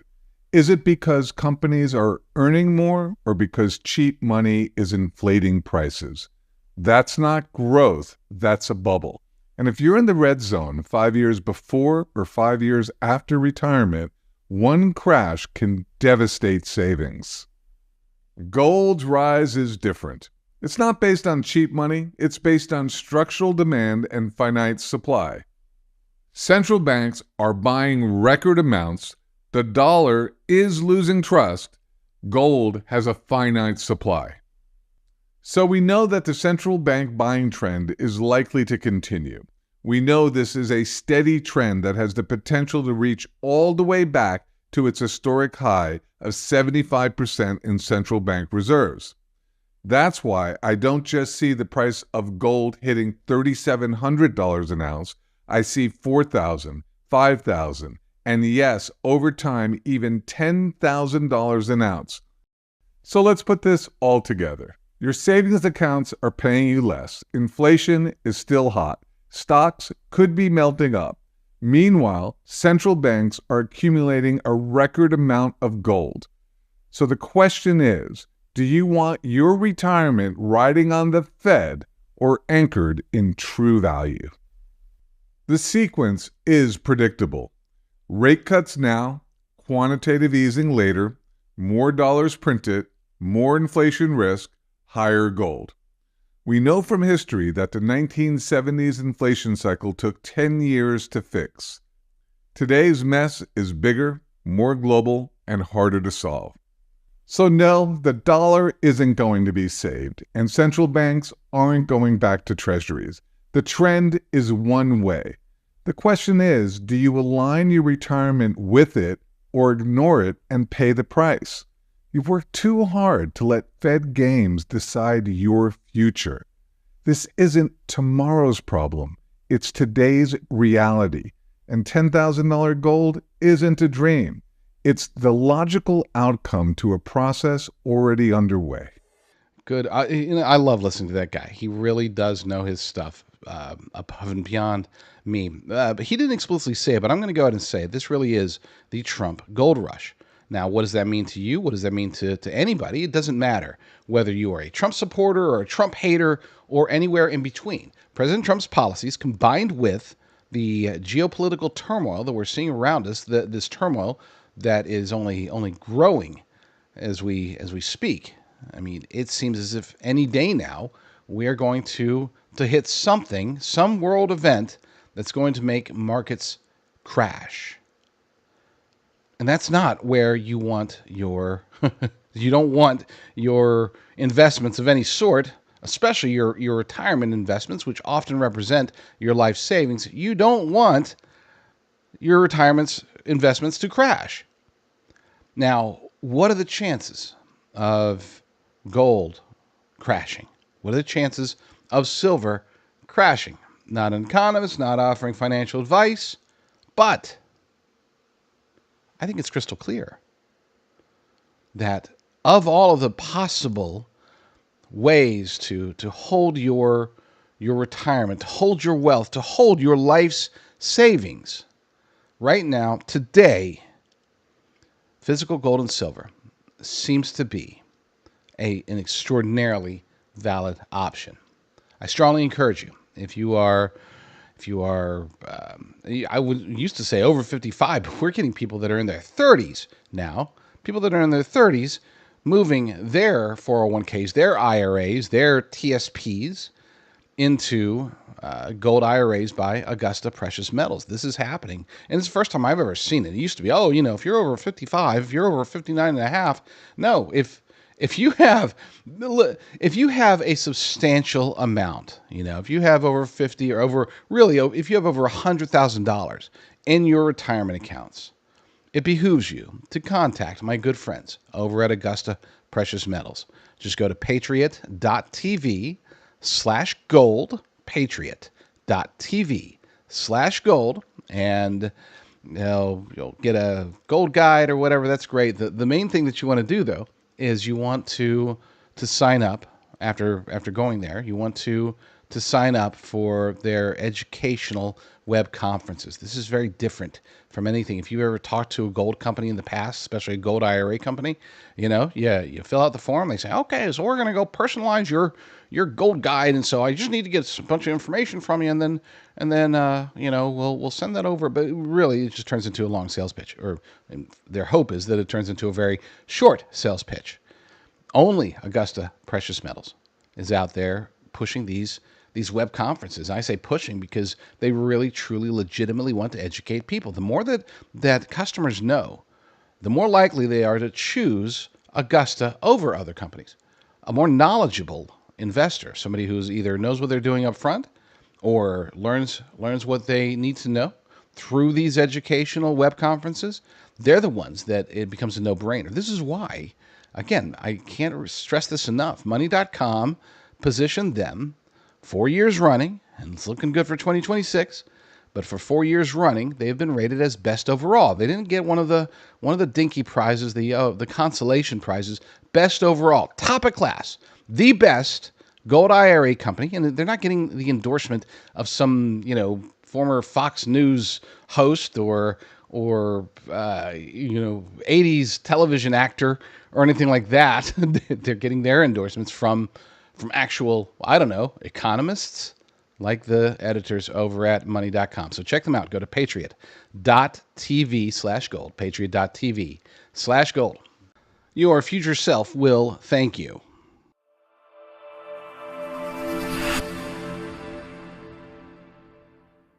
We've been talking today a lot about the various evils within individuals like Richard Cox, or the sociopaths out there calling for assassinations, or the ones that are out there trying to cast spells on people or churches or whatever. It all goes back to a common theme, that the demonic is rising here in the United States, and I would argue across the globe. This does point to, in many ways, and I'm not trying to declare we're near the end. The end is coming. It's almost here. It might be. It probably is. But I'm not ready to declare that just yet. There are still certain things that we'd like to see unfold before we can say definitively, oh yeah, okay, cool, this is it. This is the biblical end times. It sure certainly feels like it. And that being the case, we can't get stuck looking at, they say can't see the forest for the trees. The trees are the examples of evil around us. And there's so many. My role at the Liberty Daily as editor-in-chief means that I have to look at all the trees. I have to examine the tree, look at the headline, look at the story to say, is this something that we want to post? Is this important? Is it relevant? Is it unique? Does it offer information that we can use, good, bad, or indifferent? Is it entertaining at times? We can't always be, it's got to be on mission every time. Look, I will post sports stories every now and then, but really it does come down to what is the mission. The mission is to alert the people, alert you of what's actually happening in the world outside of the lens of legacy media, and oftentimes even outside of the lens of conservative media, because there are times when a consensus within conservative media will get something wrong. Okay? It happens. And this is one man's opinion. Well, a few different men participating in the content over at the Liberty Daily, but it is important that we get those stories right. But because we can so easily, we as patriots, we can all become so easily distracted by the individual stories. Sometimes we do forget that there is an overarching evil. Okay, you've got people like Alex Jones out there who are trying to expose, and I would say oftentimes overexpose the evil. That's not a criticism against Alex Jones or his shows or anything like that. It's just saying that every story he's talking about the globalist elite cabal. He's talking about the globalist evils of the world. And I get it. That's his shtick. He's very good at it. And his predictions have proven me right so many times. It's cliche. There's another one. Alex Jones called it right again 24 years ago. The dude's right a lot. No, he's also wrong sometimes. And so it is important for us, for those of us who aren't Alex Jones or people like him, to appreciate and understand that there really is. We can't just take this in microcosm. We can't just look at each individual instance and say, okay, so that's a one-off, that's a one-off, that's a one-off. At some point, we do have to assume that the conspiracy is real, that the globalist elite cabal, the powers and principalities, are truly, legitimately trying to kill us. And we've highlighted a lot of the bad guys out there. One who does get, I would say, overhyped is George Soros. But then, when I say he's overhyped, it turns out that the hype is pretty darn legitimate. And if anything, he's not getting enough attention. This article over at LibertyNation.com. George Soros funded domestic radicals, but Biden's America helped. And that's really the infrastructure of evil. It's not just George Soros evil and then it all trickles down. No, there's a very complex system, compartmentalized oftentimes, where you have a lot of people working towards the same overarching goal without even knowing the other people involved, or even knowing what their role is doing, or even knowing that they have a role in the first place. I mean, seriously, there are a lot of useful idiots. That's what's required in order for the globalists, the bad guys, to get their victories. According to this article, and this is a great example of this infrastructure of evil that is encompassing the United States of America today, one of the more astonishing characteristics of an entrenched progressive ruling establishment is its avid canoodling with communist revolutionaries determined to overthrow the United States. There you go. I could probably end the article there because you get the idea, but let's continue anyway. A stunning new report lays out how infamous globalist philanthropist George Soros has funded pro-terror groups fired by a Marxist agitation core. But Soros does not walk alone in abetting what the Trump administration has identified as a dire domestic threat. Here's a quote from Ryan Morrow of the Capital Research Center, who I'm trying to. We will hopefully be getting him on the show here very soon. Since 2016, George Soros' Open Society Foundation, now run with his son Alexander, who, don't get me started on him yet, we'll talk about him some other day, has poured over $80 million into groups tied to terrorism or extremist violence. Okay, any other news cycle in previous years, that's the biggest story. You know, that's the type of story that gets so blown up by the right that even NBC News has to cover it, because that's huge. Here's a foreign billionaire with clear globalist ambitions, who has interfered with elections across the entire planet, and now he's caught very clearly aiding domestic terrorists and trying to stir up violence, trying and succeeding, I should say, at stirring up as much violence as possible here in the United States of America. I've said that the end goal is to take out the Christians, take out the faith, to reduce our ranks as much as possible, to make it to where people are vulnerable to the wiles of Satan. That's their end goal. But one of the easiest, or not easiest, one of the things they have to do in order for this to actually stick, for it to actually work, is they do have to take down the United States of America. That is the one final step before they can go after their one of their interim big prizes, which is Egypt. Different story altogether, which is Israel. Israel is one of their primary targets, and whether they get Israel first and the United States second, or vice versa, they don't care as long as they take us both down. Okay, and by the way, that's not before. Oh my gosh, he's a Zionist. Look, I'm just saying. I'm telling you what their plan is. Whether you like Israel, you don't like Israel, you agree with Netanyahu, you don't agree with Netanyahu. I'm just telling you that their plan, their being the globalist elite cabal, the reason that they stir up the United Nations and everybody against Israel is because they hate them, they hate us. Period. You know, you can say that there's some, oh no, they only pretend to hate Israel because you blah blah blah blah blah. Look, you know, don't get upset if you're against Israel and your goals maybe for different reasons, but you're aligned with some of the bad guys. Because face it, if you hate Israel, so do a lot of the people that you claim to hate on the left. So whatever. Don't get me started down that road. Anyway, the evidence is stark.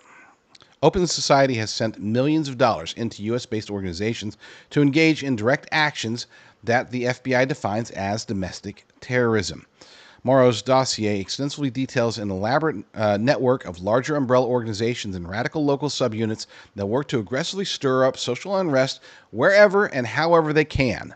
3 topical issues appear to serve as especially useful vehicles at the moment: pro-Palestinian protests, climate change, and exacerbating minority racial grievances, with the current manifestation of that being attacking ICE. Have you heard, you notice there's a whole lot of talk of kidnapping. They've been talking, oh, ICE is kidnapping, ICE is kidnapping. Well, no, that's now the ultimate buzzword. Every single interviewer, every single Democrat, every single person, Antifa radical on the street, they always say, oh, you're kidnapping, you guys are kidnapping innocent people who, those poor people, some of whom might be racist, rapists and murderers, whatever. That doesn't get, don't get me started. Today's not an ICE defense day. That comes later. We'll focus on one spoke of the wheel to demonstrate how the operation works. And this is what I want you to pay most attention to, because, we can't just look at the trees. We got to understand the machinations of the globalist elite cabal itself. 35 years of internationalist organizing on the U.S. left. Open Society has provided grassroots global justice alliance with at least $150,000.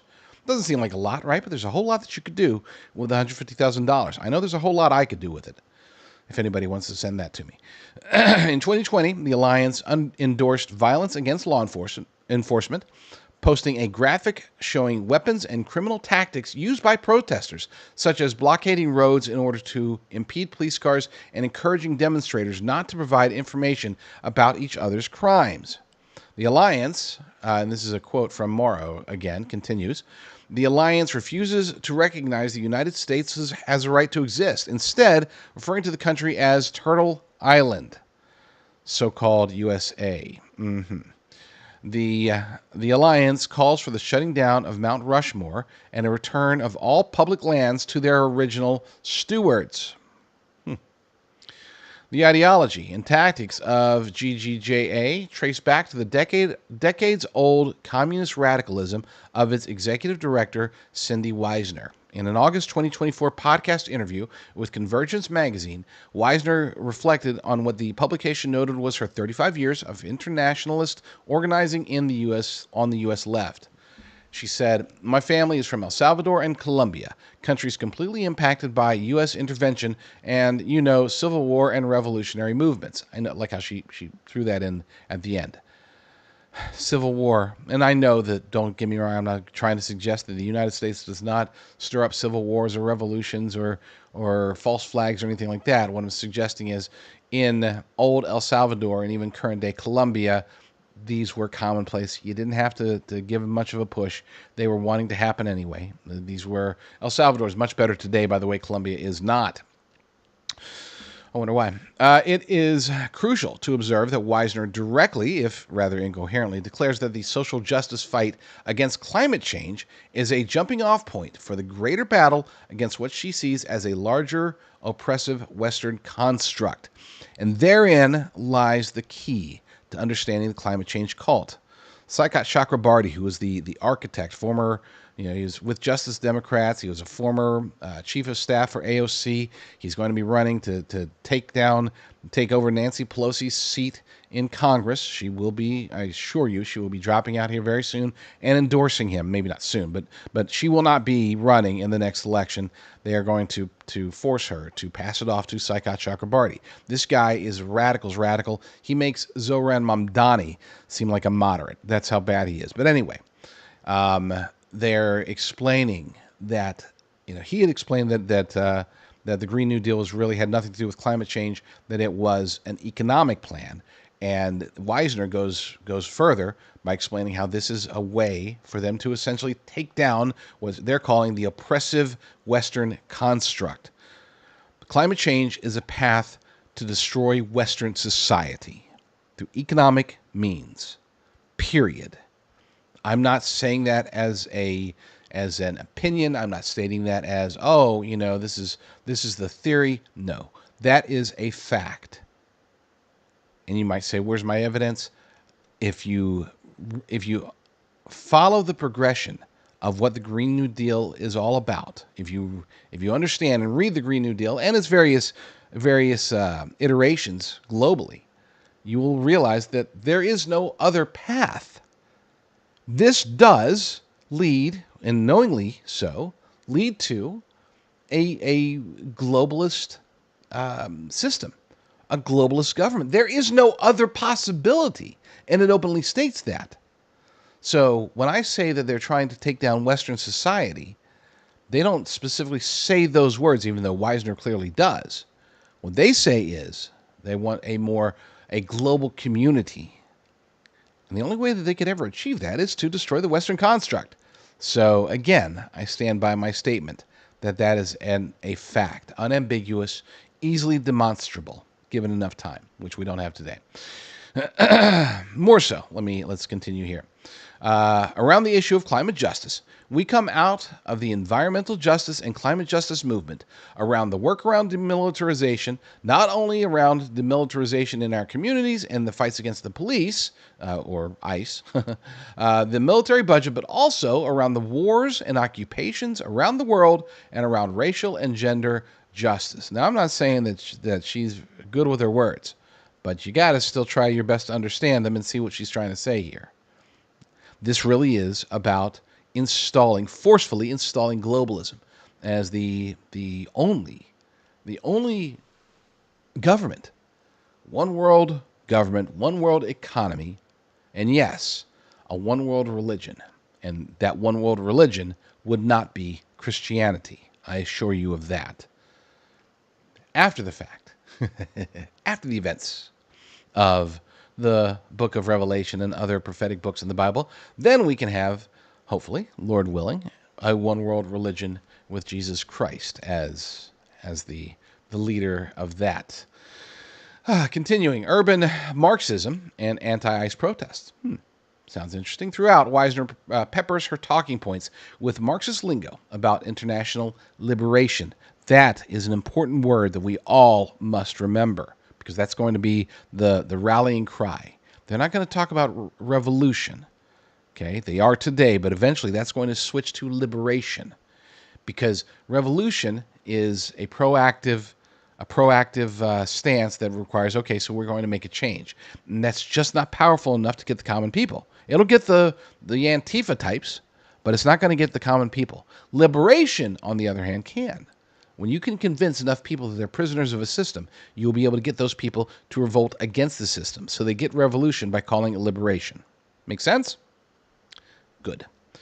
And with good reason. In her early activist years in the 1990s, Wisner was a board member of a San Francisco Bay Area Maoist organization called Standing Together to Organize a Revolutionary Movement. Yes, if you were following the acronym, it is STORM. Oh, these people. Watchdog website, Discover the Network's reports. STORM promoted the concept of urban Marxism, the belief that the urban space was now the central site of revolutionary struggle, just as the factory and the point of production were in the days of Karl Marx. They call it urban Marxism. I call it neo-Marxism. There's a lot of different terms you can call it, and they're always going to be changing. Don't forget, this is how the left works. They didn't get rid of ESG. They've rebranded it. We're going to see the same thing with DEI. DEI is going to remanifest as soon as they feel like they have enough support. You know, right now their backs against the wall. President Trump has done what he can. Media and people are starting to become more sane when it comes to DEI practices, but it's going to be, pendulum's going to swing back at some point in the future. And it won't be called DEI. It'll be called something else. Okay, DEI used to be called social justice. Remember that? Then it turned to DEI. Social justice dies. DEI is dying. What's next? We'll see. The Capital Research Center has posted a 2004 STORM document titled Reclaiming Revolution that reveals how violent street protest is a key part of revolutionary Marxist agitation strategy. And here's a quote from the publication. STORM traces its organizational roots back to the Roots Against War, RAW. Sorry. I'm not trying to laugh at all their stupidity, but it's hard not to. A group of young people of color who came together to fight against the Gulf War in the early 1990s.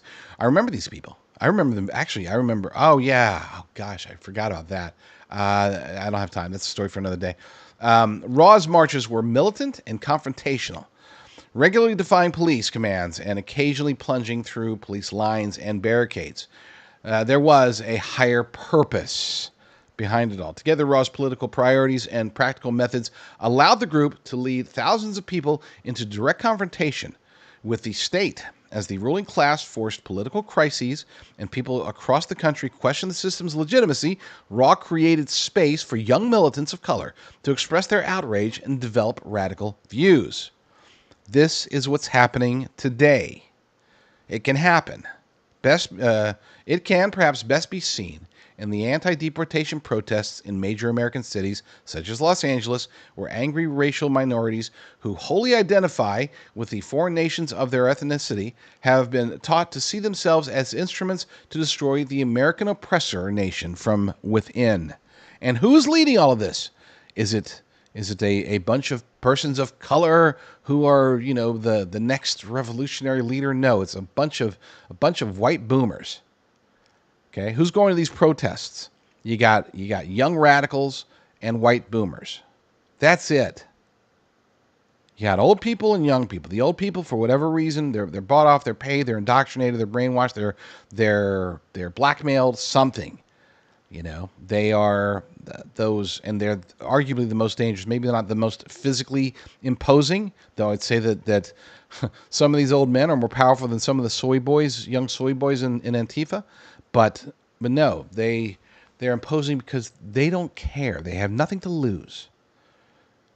That makes them more dangerous even than a lot of members of Antifa who still have what they believe to be their lives ahead of them. This is what we're faced with today, folks. That's $150,000.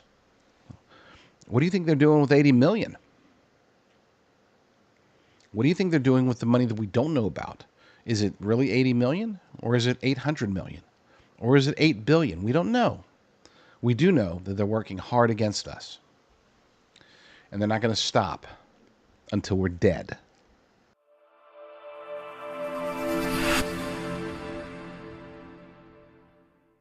As you know, I am not a doctor. I'm not a nutritionist. I'm not any healthcare professional whatsoever.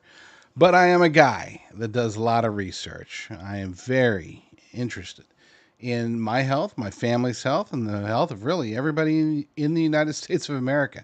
And that's not an exaggeration. I truly want us to be as healthy as possible before things go south, and those who are more health dependent, will say, will be the ones that are most beholden to the powers that be when the crap hits the fan, whenever that may be. It's one of the reasons why I do look into as much of the, I guess you call it the supplement world. Is that the right term?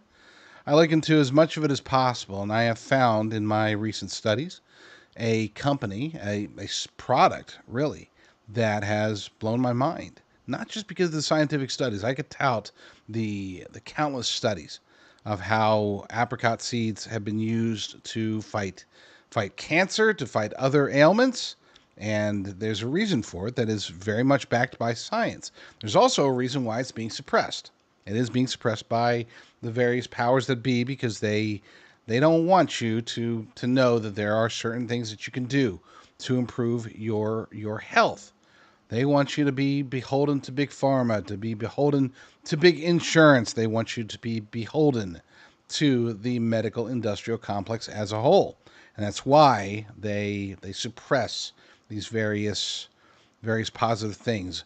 We don't suppress them. We try to get them out there, which is why we are very blessed to have a partnership with the good folks over at RNC Store. You can check them out by going to patriot.tv/RNC. That's patriot.tv/RNC. Charlie Kirk had so many incredible speeches and commentaries when he was debating college students, when he was just out on stage talking to an audience. He was exceptional, and he was able to deliver very strong messages as they pertained to politics, as they pertained to culture. But I've always argued that his real strength was his ability, his willingness, and his aptitude when it came to biblical discussions, even in non-religious areas. It wasn't just going out and talking to churches. When he's out talking at political events, he was able to weave in the Bible and do it in a formidable fashion. Now, I would argue that the clip I'm about to play for you may be, at least in my humble opinion, his most important minute and a half of speaking that he's ever done at a political event. Obviously, it has to do with the Bible. But I think in today's world, with Charlie Kirk now gone, taken from this world, I would say that this particular end of a speech at AmpFest 2023 may be his most important for us today. Here I am. Every single one of us goes through times of tests and trials. And you say, God, use me. What do you want from me during this trial? For those of you that are not yet believers, it's very simple. You're going to have a court date. We all die. And you're all going to meet the supreme judge of the universe. Justice is getting what you deserve, which is going to a not-so-good place. We're all sinners, and we all fall short of the glory of God. But thanks to the cross, a perfect, loving God who came down in human form, human flesh, lived a perfect life and died for us so that we could live forever. At that moment, we're about to get that sentencing into eternal damnation. Somebody says, no, I know him. I know her. Welcome to eternal life.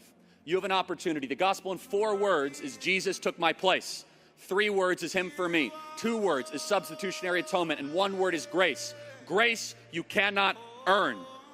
Grace you do not pay for. It doesn't matter how much money you give to the hospital. It doesn't even matter how many doors you knock on for Trump. And I hope you knock on a lot of doors for him. You can't earn it. It doesn't matter if you're a good person. It doesn't matter if you have always done the best you can, because what's different about Christianity is that it's a gift for all of humanity to receive regardless of everything that we have done. And your life will be transformed. You will be born again. Grace is not earned. It is given by a God who loves you and wants to spend eternity with you. It is the most important decision you can make in your life. Here I am. God bless you guys. Thank you so much. Here I am, he said.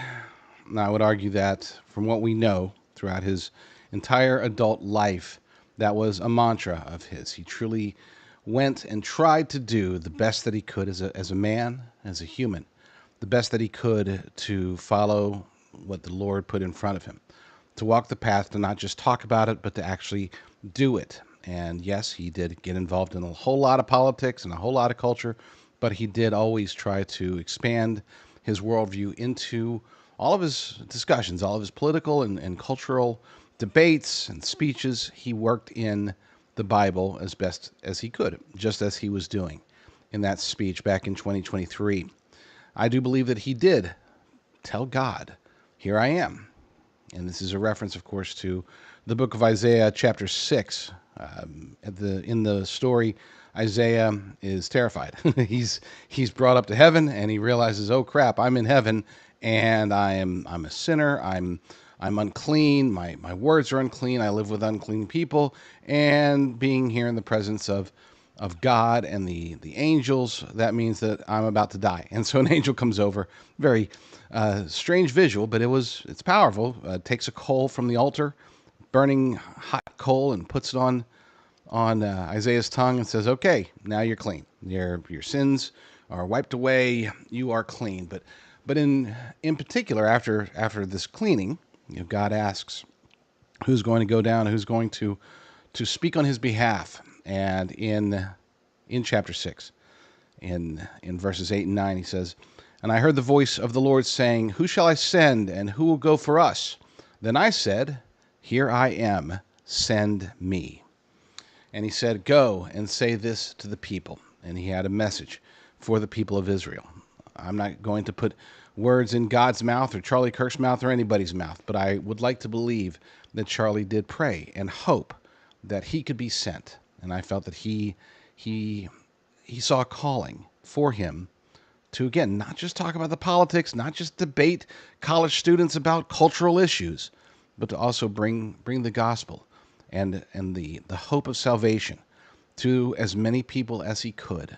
He could get the big invites because of the politics and the culture, but he could spread what I believe to be his more important message, such as the message that he delivered to close his speech at AmpFest 2023. This is so important today because now, with Charlie Kirk gone from this world, we've talked about who's going to step up, and we've already seen people, Megyn Kelly and others, step in and go to these college campuses and try to talk for him. We've seen Carl Higbee. We've seen many out there trying to fill those political and cultural shoes. We've seen guest hosts on his podcast trying to again further the cause of conservatism, trying to bring back sanity to the United States of America. But thus far, we haven't seen enough people, at least that I know of, coming forth and saying, "Here I am, God. Here I am. Please let me fill the void. Let me go do what Charlie Kirk was doing." And this is what we need.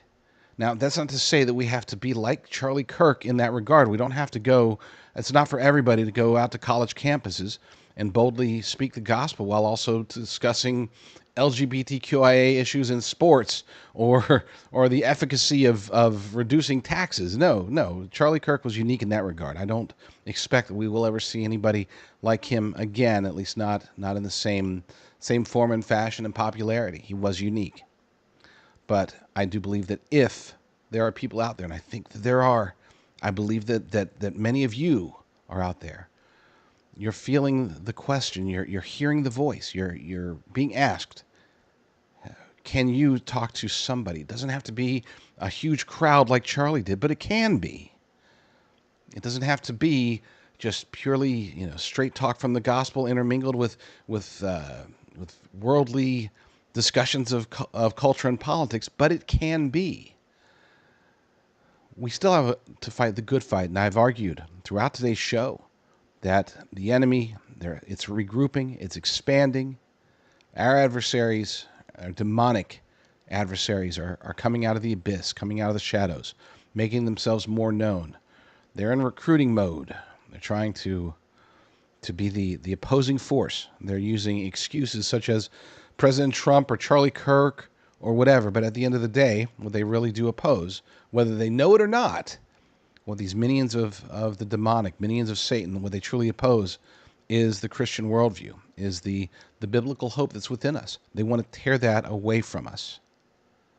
And so, as we go forward, I do believe that many of us, maybe all of us, in some way, some form, some fashion, we're going to be asked, we're going to be given opportunities to share the reason for the hope in us, to discuss the gospel, to answer questions, to be bold with our faith. And then the answer to that question, Lord willing, should always be, here I am. Lord willing, I'll be back very soon with another episode. But in the meantime, you all stay strong, stay safe, and God bless.